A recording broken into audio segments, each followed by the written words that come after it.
पुढची महत्त्वाची बातमी. पुढचे 2 दिवस विदर्भ आणि मराठवाड्यातल्या काही भागांमध्ये अवकाळी पाऊस आणि गारपीट होण्याची शक्यता हवामान विभागाने वर्तवली आहे. विदर्भ आणि मराठवाड्यातल्या अनेक भागांमध्ये सध्या ढगाळ वातावरण आहे.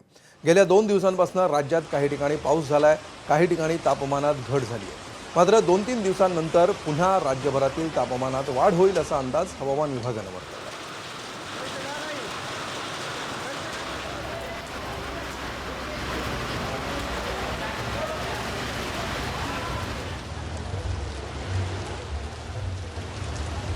माझ्यासोबत पुणे IMDचे सायंटिस्ट सानप सर आहेत.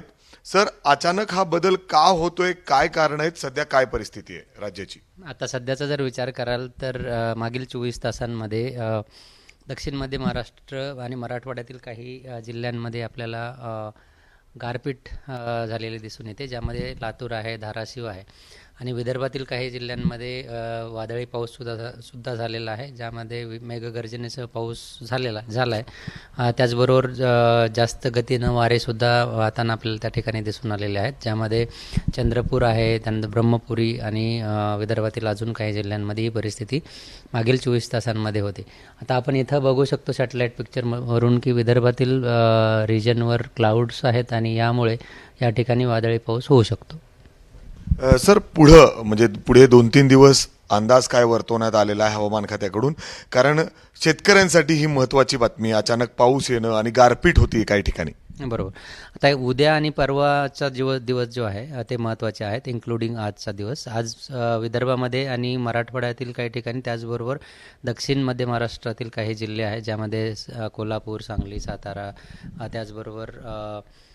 त्याचबरोबर मराठवाड्यातील काही जिल्हे ज्यामध्ये आपले परभणी आहे, त्यानंतर लातूर, धाराशिव आहे आणि विदर्भातील बरेच जिल्हे ज्यामध्ये हा आजचा इम्पॅक्ट होऊ शकतो. उद्या मध्य महाराष्ट्र आणि मराठवाड्यातील बहुतांश ठिकाणी आपल्याला वादळी पाऊस बघायला मिळेल आणि परवापासून ही परिस्थिती निवळेल असं दिसतं.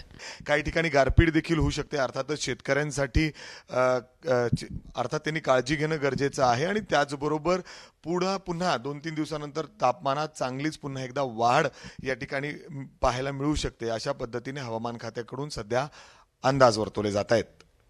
कॅमेरामन राजेश बिडकरचं मिमिकी घई, ABP माझा. ABP माझा, उघडा डोळे बघा नीट.